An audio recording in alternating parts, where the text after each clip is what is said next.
Señor, usted sabe de alguien que me pueda ayudar. Es que no tengo dónde dormir el día de hoy. Aquella voz era tan pequeña, tan frágil, que casi se perdía entre el bullicio ensordecedor de la plaza principal de Aguascalientes. El eco de los mariachis a lo lejos y el murmullo de la gente que caminaba deprisa bajo el sol de la tarde parecían engullir el ruego de la niña. Alejandro levantó los ojos de la pantalla de su teléfono inteligente, un aparato costoso que brillaba bajo la luz dorada, y lo que vio en los siguientes minutos cambiaría el rumbo de su existencia para siempre. Frente a él, de pie sobre la cantera desgastada, estaba una pequeña que no debía tener más de 5 años. Llevaba puesto un vestidito floreado con pequeñas rosas de color rosa, que el tiempo y las lavadas habían descolorido hasta dejarlas casi blancas. El vestido le quedaba un poco grande colgando de sus hombros delgados. Sus cabellos castaños estaban sueltos, enredados en nudos que contaban la historia de varios días, sin el cuidado de un peine o de una mano amorosa que los acariciara. Sus pies pequeños y empolvados por el andar de las calles apenas se sostenían en unas sandalias de plástico bastante gastadas, casi a punto de romperse. En su brazo derecho cargaba con una bolsita muy vieja, pequeña y apretada contra su pecho, como si dentro de ella guardara el único tesoro que le quedaba en este mundo. Pero lo que más impactó a Alejandro no fue su ropa ni suciedad, sino su postura. La niña tenía las manitas cruzadas al frente, manteniendo una calma y una dignidad que ninguna criatura de 5 años debería poseer, especialmente en una situación de desamparo. Él se quedó mudo observándola. Era demasiado pequeña para estar sola en medio de la ciudad, demasiado pequeña para llevar el rostro tiznado de esa manera, demasiado pequeña para cargar con esa mirada profunda que parecía haber visto ya demasiados inviernos. La luz del atardecer caía sobre ella, envolviéndola en un aura casi mística mientras esperaba una respuesta. Alejandro guardó su teléfono en el bolsillo del traje de marca. Miró esos ojos grandes y oscuros que no pedían limosna con lástima. No temblaban de miedo, ni derramaban lágrimas de desesperación. Simplemente preguntaban con una serenidad que le partía el alma en 1000 pedazos. Durante 5 años dedicados exclusivamente a los negocios, a las inversiones y a las frías estadísticas de la bolsa de valores, Alejandro creía haberlo visto todo. Había negociado con tiburones financieros y enfrentado crisis económicas, pero nunca se había sentido tan pequeño como frente a esa niña. Lo que ella respondería en los segundos siguientes transformaría por completo su concepto de lo que significaba estar vivo. Alejandro soltó un suspiro profundo, sintiendo cómo el aire fresco de la tarde le llenaba los pulmones de una manera distinta. Se agachó lentamente, sin importarle que las rodillas de su pantalón de sastre tocaran el suelo polvoriento de la plaza. Quería estar a la altura de los ojos de la pequeña, una señal de respeto que no solía mostrar ante sus socios comerciales, pero que con ella se sentía como lo único correcto. Con una voz suave, intentando no asustarla, le preguntó: «¿Cómo te llamas, pequeña Lucía?». Respondió ella con firmeza, sin apartar la vista. Alejandro frunció el ceño con ternura, repitiendo el nombre en voz baja. «Lucía es un nombre muy bonito. Es Lucía», repitió ella con una seriedad casi cómica, como reafirmando su identidad en un mundo que parecía haberla olvidado. Alejandro estuvo a punto de sonreír, pero la tristeza subyacente en la escena lo contuvo. Notó que la niña miraba de reojo un puesto de comida cercano, donde el olor a tortillas recién hechas y queso derretido inundaba el aire. «Lucía, ¿tienes hambre?». La niña bajó la mirada hacia sus sandalias gastadas. Luego volvió a mirar a Alejandro y después regresó la vista al suelo. Asintió con la cabeza muy despacio, como si admitir esa debilidad física fuera algo que le costara mucho trabajo, como si estuviera acostumbrada a aguantar el vacío en el estómago sin quejarse. Alejandro se puso de pie, le extendió la mano y señaló un pequeño local de antojitos mexicanos a unos metros de la plaza. «Ven conmigo. Vamos a comer algo caliente. ¿Te parece bien, Lucía?» No lo pensó 2 veces. No se movió con desconfianza ni hizo preguntas. Simplemente extendió su manita pequeña y sucia, dejando que los dedos largos y limpios de Alejandro la envolvieran. 5 minutos después, ambos estaban sentados en una de las bancas de madera de la plaza. Alejandro llevaba una bolsa con quesadillas de flor de calabaza y un vaso grande de jugo de naranja natural. Lucía comenzó a comer en silencio, con una educación sorprendente, pero sin soltar su bolsita vieja ni por un segundo. La mantenía abrazada con el brazo izquierdo mientras con la mano derecha llevaba el alimento a su boca. «¿Qué tienes en esa bolsita que es tan especial, Lucía?», preguntó Alejandro con curiosidad. «No la sueltas por nada del mundo». Ella dejó de masticar por un momento. Miró el objeto desgastado. Luego miró al hombre, y con un cuidado extremo que denotaba una devoción profunda, abrió el cierre oxidado. De adentro sacó una Biblia pequeña de pasta dura color azul, con las esquinas peladas por el uso constante. También sacó un pañuelo de tela doblado con pulcritud, una fotografía vieja y borrosa por el sol, y un pedazo de papel donde se leía una oración escrita con letras grandes y chuecas propias de un niño que apenas empieza a escribir. «Mi mamá me dijo que mientras yo tenga esta Biblia conmigo, Dios estará siempre a mi lado», explicó ella señalando el libro con su dedo meñique. «Ella dice que esto es lo más importante de todo». Su voz, aún con ese tono infantil que a veces arrastra las palabras, resonó en el pecho de Alejandro. Él miró su propio reloj de lujo, sus zapatos italianos, y recordó su lujoso departamento en la zona norte de la ciudad, y de repente sintió una punzada de vergüenza. Vergüenza por sus quejas constantes, por su estrés corporativo y por su insatisfacción a pesar de tenerlo todo. Una niña de 5 años estaba durmiendo a la intemperie con una Biblia en una bolsa rota y hablaba de la presencia de Dios como si fuera dueña de un imperio. «¿Usted cree en Dios?», preguntó Lucía de repente, fijando sus ojos oscuros en los de él. Alejandro guardó silencio. No sabía qué responder. Hacía muchos años que no pisaba una iglesia, y mucho menos que dedicaba un pensamiento a lo divino. Su Dios había sido el éxito, y su religión el trabajo duro. Para no mentirle a la niña, prefirió cambiar de tema con mucha cautela. «Y dime, Lucía, ¿dónde está tu mamá? ¿Por qué estás aquí solita?».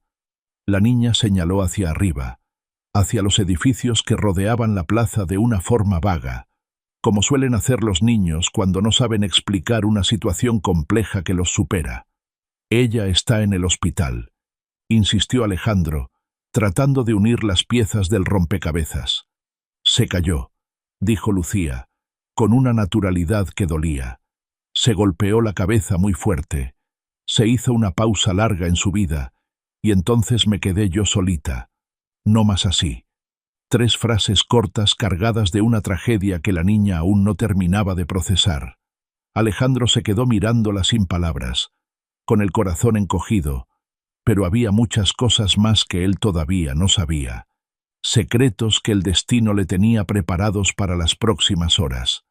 Fue en ese momento cuando una mujer de aproximadamente 35 años cruzó la plaza corriendo, jadeando, con los ojos inyectados en sangre y el rostro descompuesto por la angustia. «¡Ay, Dios mío!», exclamó la mujer al ver a la niña. «Te encontré, mi niña, Lucía». Era doña Consuelo, una mujer de aspecto humilde, vecina de la casa de huéspedes, donde vivían Mariana y su hija. Había reconocido a la pequeña desde lejos y se acercó tropezando. Alejandro se levantó de la banca de inmediato, poniéndose en alerta. «¿Usted la conoce?», preguntó él con tono protector. «Sí, señor. Claro que la conozco. Soy su vecina». La voz de doña Consuelo se quebró por el llanto. Mariana, su madre, se accidentó en el trabajo hace 3 días. Se dio un golpe seco en la nuca. Se la llevaron en la ambulancia al hospital civil, y la dueña de la vecindad, que no tiene corazón, Sacó a la niña a la calle porque no había quien pagara la renta del cuarto. Llevo 2 días buscándola por todos lados. Mi niña, has dormido 2 noches en la calle. Alejandro bajó la mirada hacia Lucía. La pequeña estaba de nuevo concentrada en su Biblia, acariciando la portada como si fuera un juguete preciado. 2 días. Una niña de 5 años sola en la jungla de asfalto, sobreviviendo con nada más que su fe y una bolsita vieja. Alejandro se quedó contemplándola por un largo tiempo, sintiendo como una determinación nueva nacía en su interior. Se volvió hacia doña Consuelo con voz firme. «Puede conmigo. Yo me encargaré de llevarla al hospital para que vea a su madre y buscaré una solución». Doña Consuelo lo observó de arriba a abajo, evaluándolo con esa sabiduría que tienen las personas sencillas que han aprendido a desconfiar por necesidad. Miró el traje de Alejandro, su mirada honesta, y luego miró a la niña. Fue Lucía quien dio el veredicto final.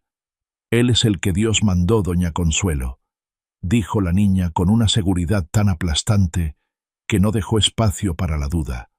La mujer cedió.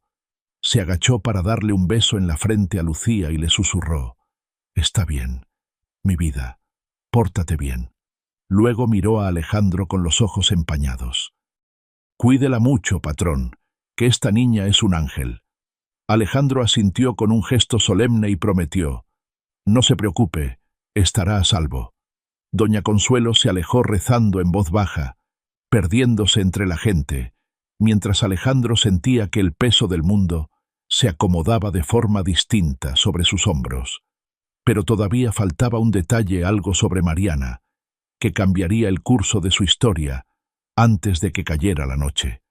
Cuando Alejandro escuchó el nombre completo de la madre de Lucía, tuvo que sostenerse con fuerza del respaldo de la banca para no desplomarse. Había sacado su teléfono para llamar a su chofer particular y pedirle que lo recogiera para ir al hospital civil de inmediato.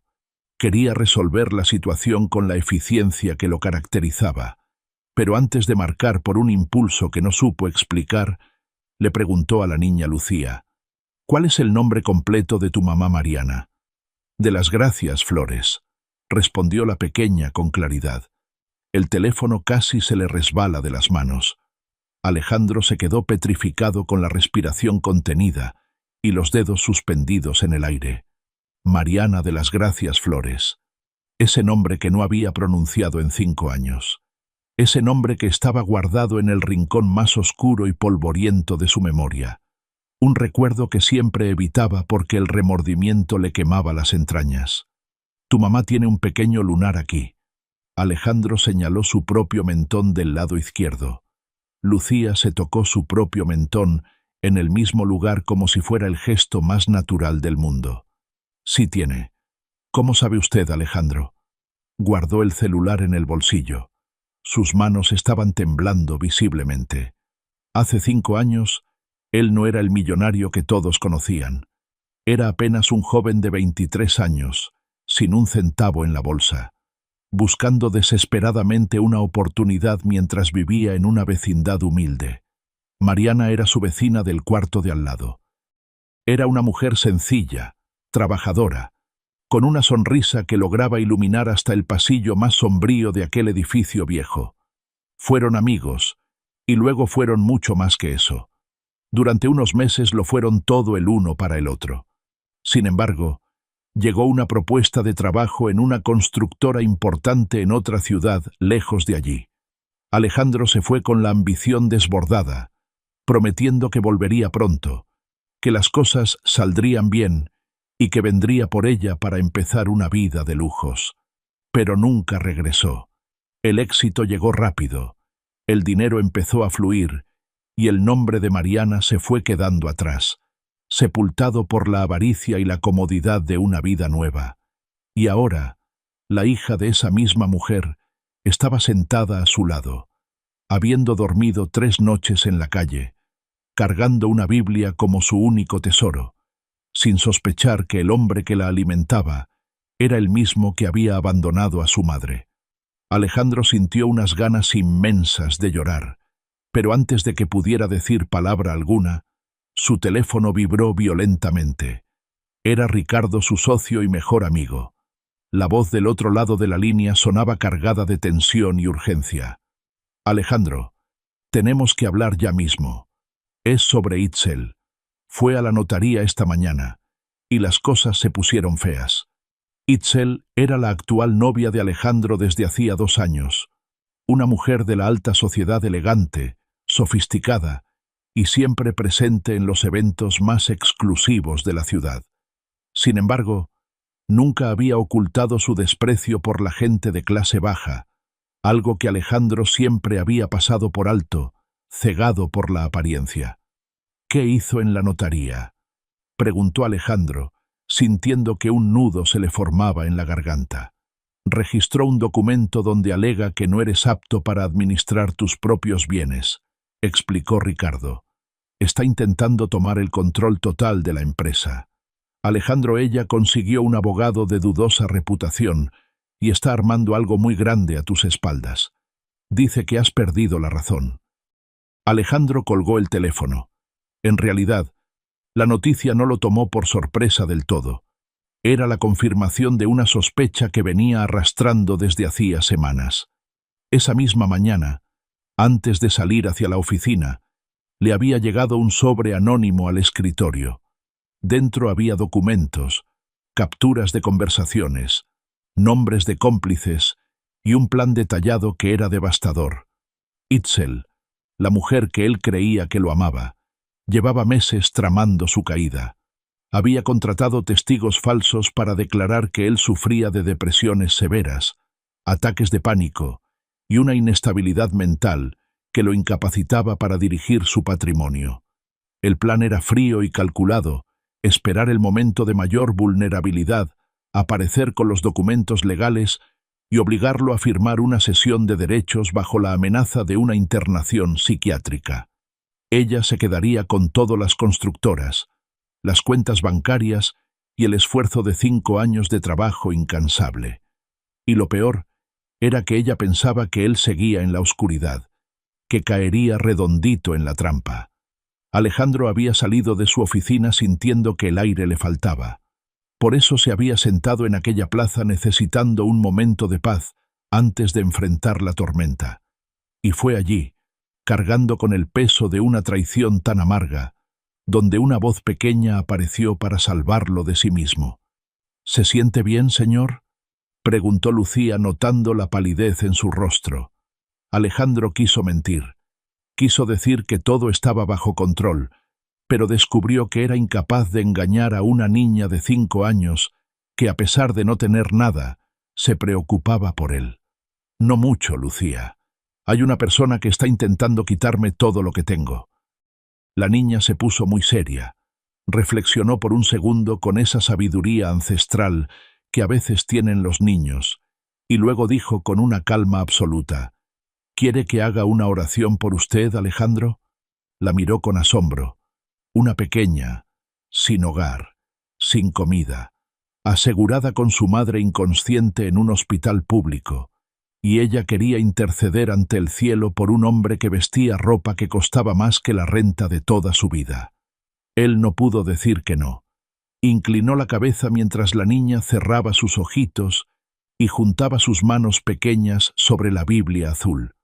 Lo que sucedió después de esa oración sencilla fue algo que ningún experto en leyes ni ningún estratega financiero habría podido predecir. «Señor Dios», comenzó Lucía con la voz más dulce que Alejandro hubiera escuchado jamás, «tú lo sabes todo. Sabes que este señor está pasando por cosas malas y que está triste. Cuídalo mucho, por favor. Y cuida también a mi mamita que está en el hospital para que ya despierte. Gracias por las quesadillas que me dio. Amén». Alejandro mantuvo los ojos cerrados varios segundos después de que ella terminó. Había algo en esas palabras sencillas dichas con una fe inquebrantable que llegó a un lugar recóndito de su ser, donde el dinero nunca había podido entrar. En ese instante, tomó una decisión definitiva. Se puso de pie y tomó a Lucía de la mano. «Lucía, te voy a llevar al hospital ahora mismo para que veas a tu mamá, y después te vendrás conmigo a mi casa, hasta que ella se recupere. Todo va a estar bien, te lo prometo. La niña lo miró fijamente durante un largo rato, como si estuviera leyendo su alma, y finalmente preguntó, ¿usted es la persona que Dios mandó? Alejandro no supo qué responder, pero sintió que una lágrima rebelde rodaba por su mejilla. Caminaron hacia donde el chofer ya los esperaba. Al llegar al hospital civil, la recepción fue tensa. Un hombre con un traje de miles de pesos y una niña con un vestido desteñido y sandalias viejas eran una imagen inusual. Pero a Alejandro no le importó el qué dirán. Exigió saber el estado de Mariana de las Gracias Flores. Una enfermera los guió hasta el segundo piso, donde una doctora, de rostro cansado, pero expresión amable, salió a recibirlos. ¿Usted es familiar de la paciente?, preguntó la doctora. Soy un viejo amigo, respondió Alejandro con la voz entrecortada. ¿Cómo se encuentra ella? La doctora suspiró y ajustó su estetoscopio.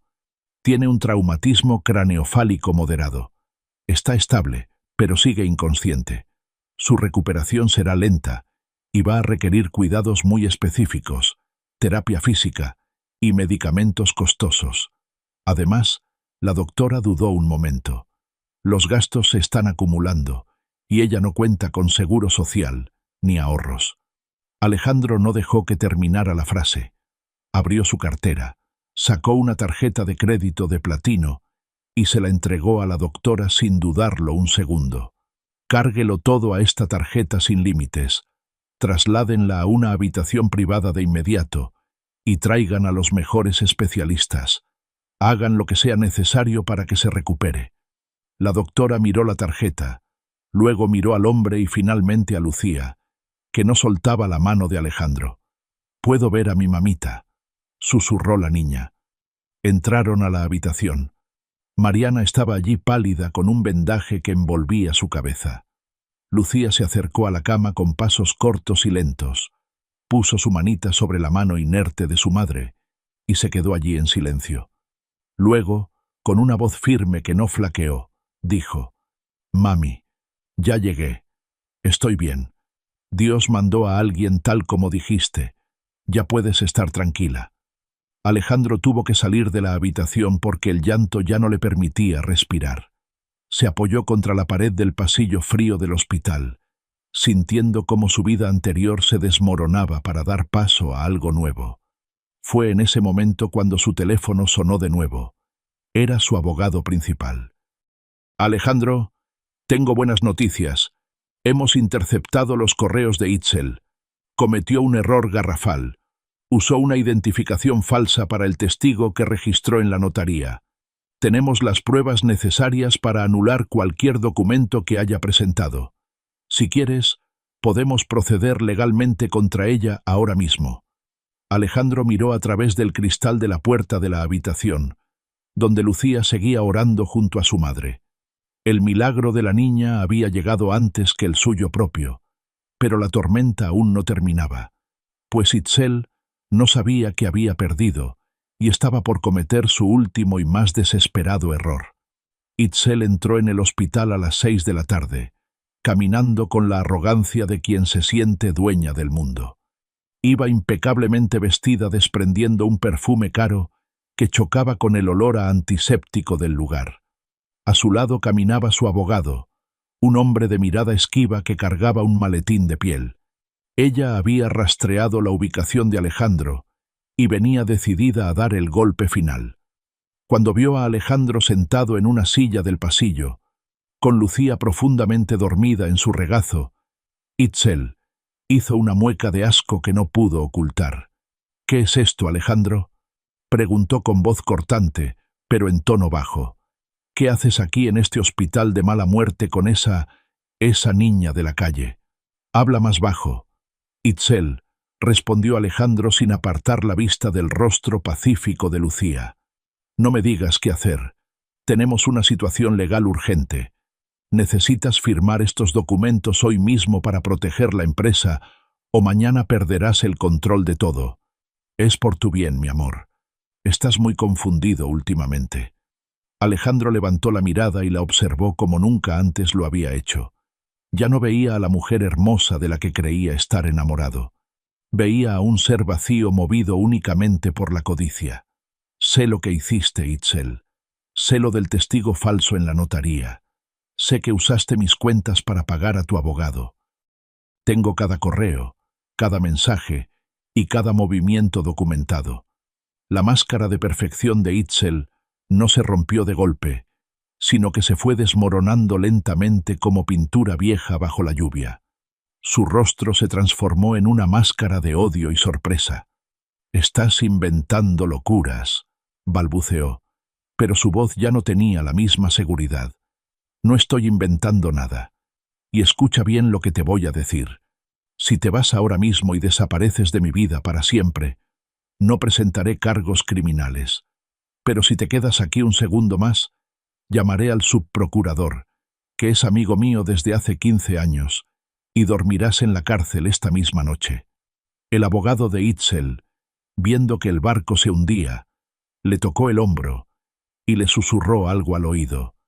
Ella se soltó violentamente mirando a Lucía, que acababa de despertar por el ruido de las voces. «Todo esto por una andrajosa de la calle», escupió Itzel con veneno.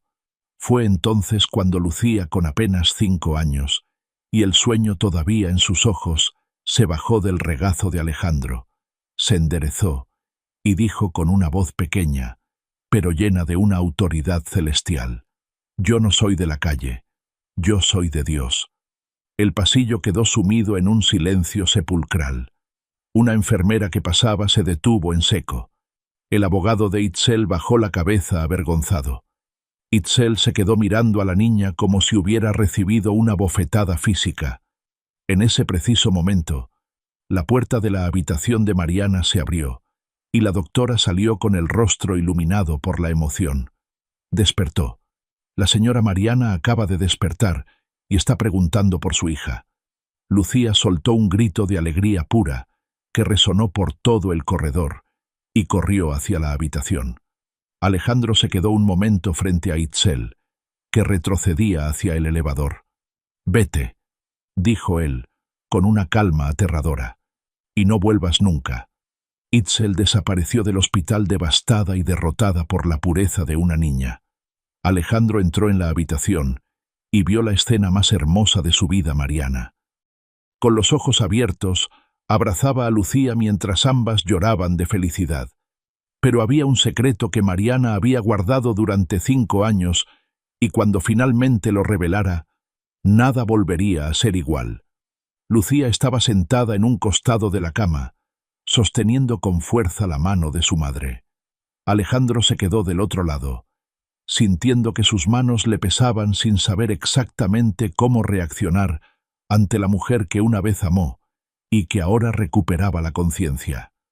«¿Cómo me encontraste, Alejandro?», preguntó Mariana con una voz rasposa, pero llena de asombro. «No fui yo quien la encontró a él». «Mami», intervino Lucía con una sonrisa radiante, «fue Dios quien nos puso en el mismo camino». Mariana cerró los ojos un momento, dejando que las lágrimas resbalaran por sus mejillas pálidas. Miró a Alejandro buscando en sus ojos alguna señal del hombre que conoció en la vecindad. «Alejandro, tengo que decirte algo.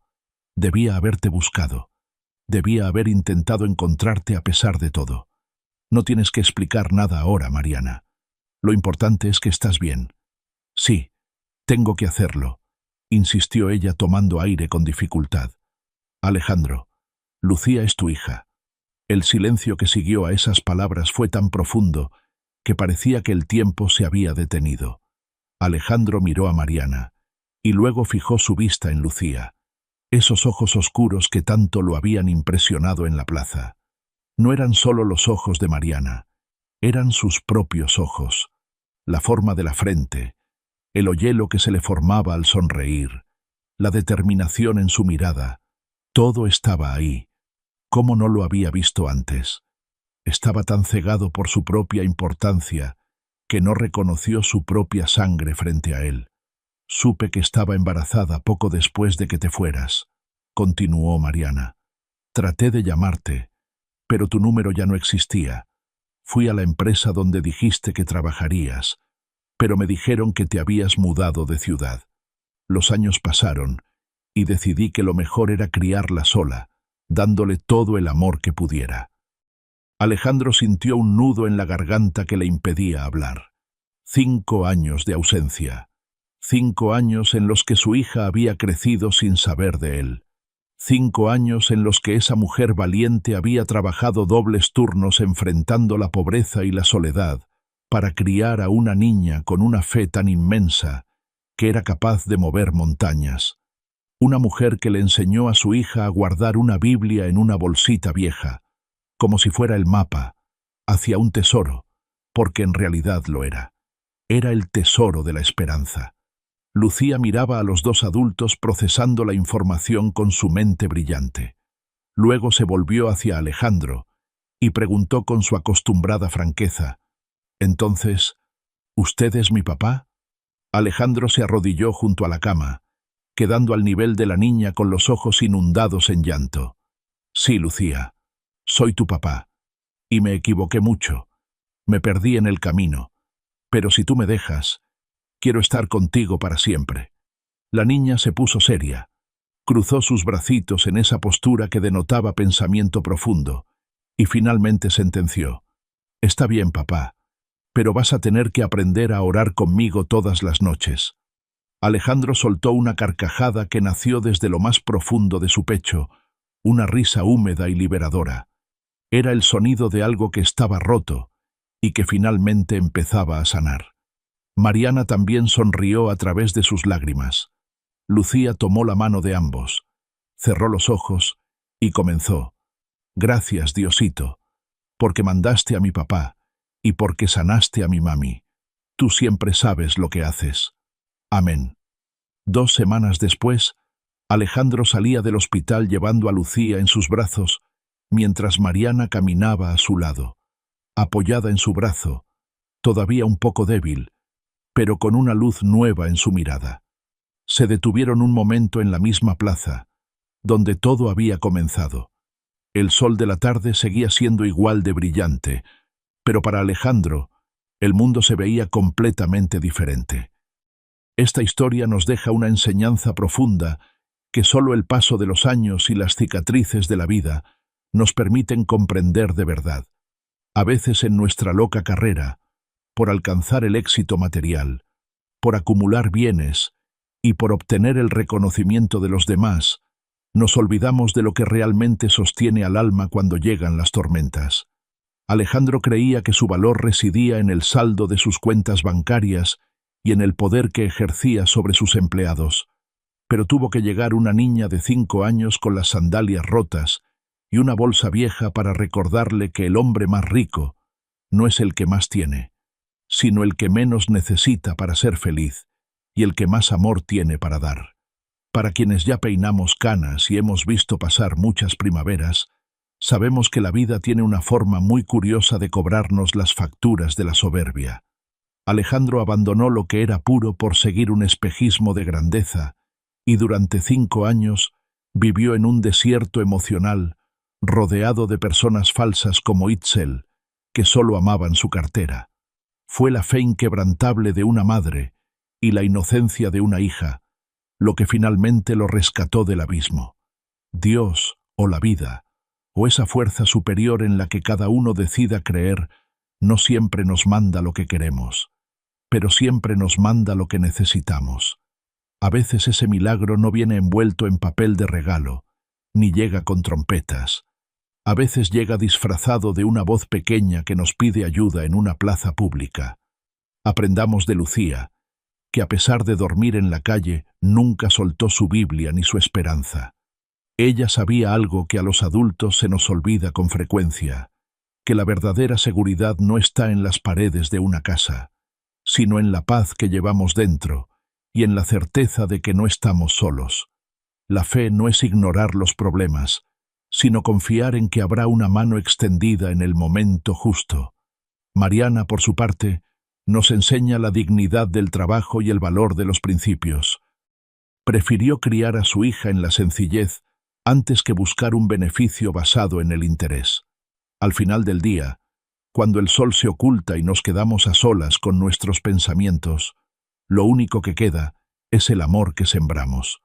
Los edificios se pueden derrumbar, las empresas pueden quebrar y el dinero se puede esfumar en una mala racha, pero el vínculo entre un padre y un hijo y la gratitud hacia quienes nos tendieron la mano en la oscuridad son tesoros que ni la polilla ni el óxido pueden destruir. No esperemos a perderlo todo para darnos cuenta de que ya lo teníamos todo en los ojos de nuestros seres queridos. Nunca es tarde para regresar al camino correcto. Nunca es tarde para pedir perdón. Y sobre todo, nunca es tarde para aprender a orar. No para pedir cosas, sino para dar gracias por los milagros cotidianos que a veces nos pasan por enfrente.